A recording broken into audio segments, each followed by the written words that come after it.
Hello friends, welcome to SFB Learn. आज हम लोग इंग्लिश पेडागोगी के कुछ महत्वपूर्ण प्रश्न को देखेंगे। पहला है, while learning English as a second language. जब हम इंग्लिश को सेकेंड लैंग्वेज के तरह पढ़ते हैं, L2 के तरह पढ़ते हैं।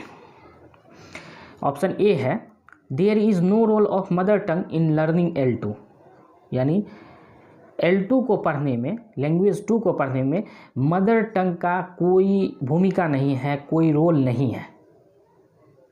मदर टंग उसको बोलते हैं कि बच्चा जो अपने साथ लेकर अपने घर से आता है, जो भाषा वो अपने घर से लेकर आता है, उसका कोई रोल नहीं है स्कूल में L2 को पढ़ने में, चाहे वो L2 हम मान सकते हैं इंग्लिश के लिए बोला जा रहा हो। दूसरा है B, the use of mother tongue will be facilitate learning. मतलब मदर टंग जो है, बच्चा जो अपना भाषा लेकर आता है घर से, वो लर्निंग को जो है सुविधा देता है। क्या ये सही है? फिर सी है, the use of mother tongue will be create interference. मतलब मदर टंग का यूज़ जो है वो इंटरफेरेंस क्रिएट करता है, डैट मीन्स बाधा उत्पन्न करता है। डी है, the mother tongue should not be used by the learner. मतलब मदर टंग का लर्नर के द्वारा यूज़ नहीं किया जाना चाहिए। देखिए, पहली बात यह है कि जब हम लोग L2 सीखते हैं, सेकेंड लैंग्वेज सीखते हैं, तो उसमें जो है मदर टंग का बच्चा जो भी अपने साथ लेकर आता है, NCF क्या कहता है कि उसको जो है एक रिसोर्स के तरह देखना है, उसका यूटिलाइज करना है, उसके द्वारा मदर टंग के द्वारा उसको पढ़ाना है ताकि उसे सुविधा हो और वो समझ सके और अपने आप को कंफर्ट फील करे। तो इसमें जो होगा आंसर जो होगा इसका बी होगा, the use of mother tongue will be facilitate learning. मतलब मदर टंग जो है लर्निंग को जो है सुविधा देता है। L2 को पढ़ने में मदर टंग जो है क्या करता है, सुविधा देता है। अब हम लोग आते हैं नेक्स्ट क्वेश्चन पे। हम लोग का नेक्स्ट क्वेश्चन आ रहा है। नेक्स्ट क्वेश्चन है, पढ़िएगा आप लोग। एज पर द नेशनल करिकुलम फ्रेमवर्क, यही NCF national curriculum framework 2005, multilingualism मतलब बहुभाषिता इन लर्निंग अ लैंग्वेज।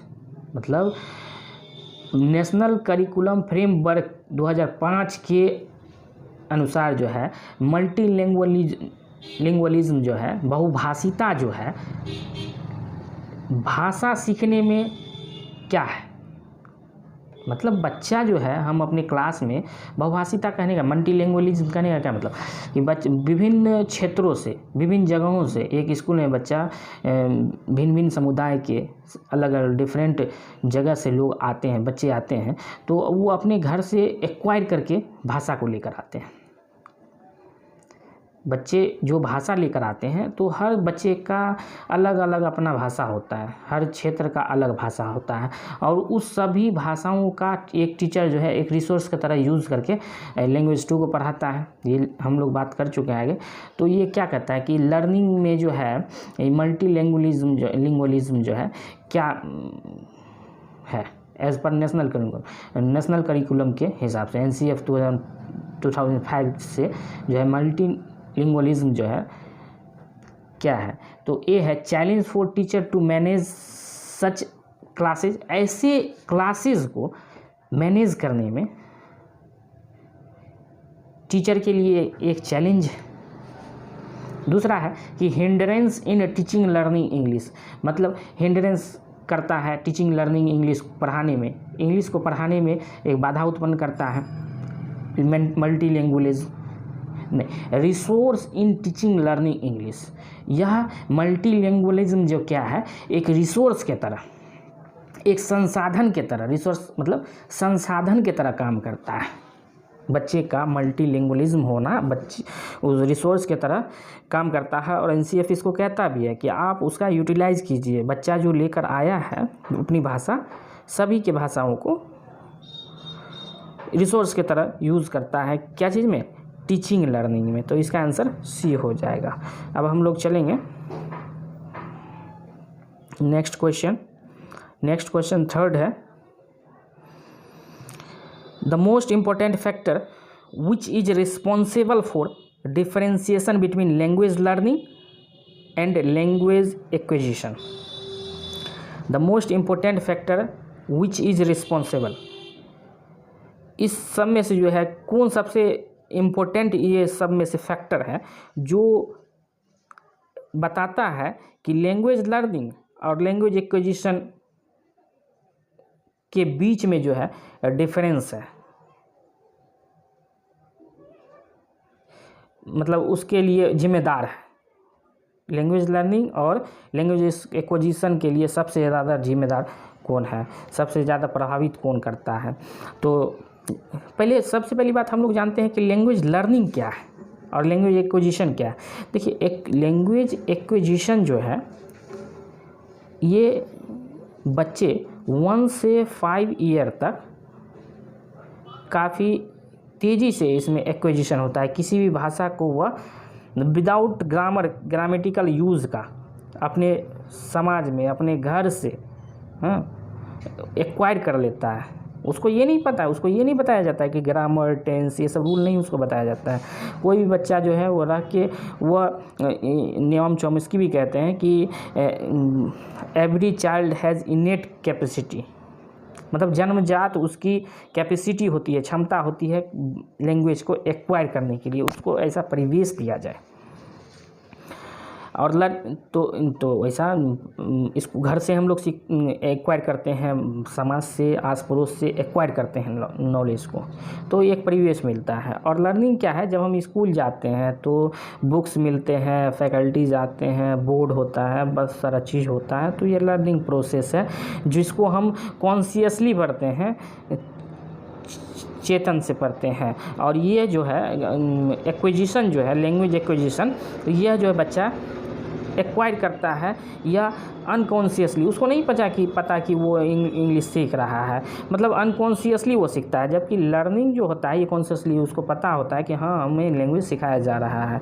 तो इसी में कह रहा है कि क्या मेन मतलब रिस्पॉन्सिबल कौन है, सबसे ज़्यादा डिफरेंस इस दोनों में जो है क्या, तो इन्वायरमेंट का, लैंग्वेज इन्वायरमेंट का है। The most important factor which is responsible for difference between language learning and language acquisition, language environment. ठीक है, आप लोग समझ गए होंगे। हम चलते हैं फोर्थ क्वेश्चन पे। फोर्थ क्वेश्चन है कि English language has consonant sound. अब इसमें बहुत सारे लोग गलती कर देते हैं कि English language has consonant sound. देखिए, कॉन्सोनेंट जो है ये अल्फ़ाबेट कितने हैं इंग्लिश में, 26 है। अब कॉन्सोनेंट तो फटाक से बोल दिया 21 कॉन्सोनेंट और 5 वॉवेल। नहीं, इसमें क्या पूछा जा रहा है कि English language has consonant sounds की बात की जा रही है। तो इंग्लिश में टोटल जो है आपका साउंड 44 है। साउंड कितने हैं, 44 है। और हमारा वोवेल कितने हैं, 5 है। लेकिन ये साउंड की बात कर रहा है, तो कॉन्सोनेंट कितने हैं, 21 है नंबर ऑफ कॉन्सोनेंट। लेकिन कॉन्सोनेंट साउंड कितने हैं, तो कॉन्सोनेंट साउंड जो है 24 है, 24 है। जबकि वॉवेल साउंड कितने हैं, 20 है, 20 है। तो 20 और 24 कितने हो गए, 44। तो इंग्लिश में टोटल कितने साउंड है, 44 साउंड है। 20 जो है वॉवेल साउंड है और 24 जो है कॉन्सोनेंट साउंड है। तो आपसे ये पूछा गया है कि English language has consonant sound, तो 24। अगर ये पूछ दिया गया रहता कि English language has vowel sounds, तो आप लगाते हैं 20। और अगर ये पूछ दिया जाता कि इंग्लिश लैंग्वेज हैज़ साउंड्स, कितने साउंड्स हैं इंग्लिश लैंग्वेज में, तो 44 साउंड है, जिसमें कि 24 इंग्लिश है और 24 कॉन्सोनेंट है और 20 जो है वॉवेल है। ठीक है, चलिए नेक्स्ट पर हम लोग चलते हैं। नेक्स्ट क्वेश्चन है होम लैंग्वेज। अब देखिए, home language is dash in a natural way. Home language जो है dash in a natural way, promoted in a natural वे। क्या होम लैंग्वेज जो है, होम लैंग्वेज किसको यहाँ पे बोलते हैं, home language that means mother tongue,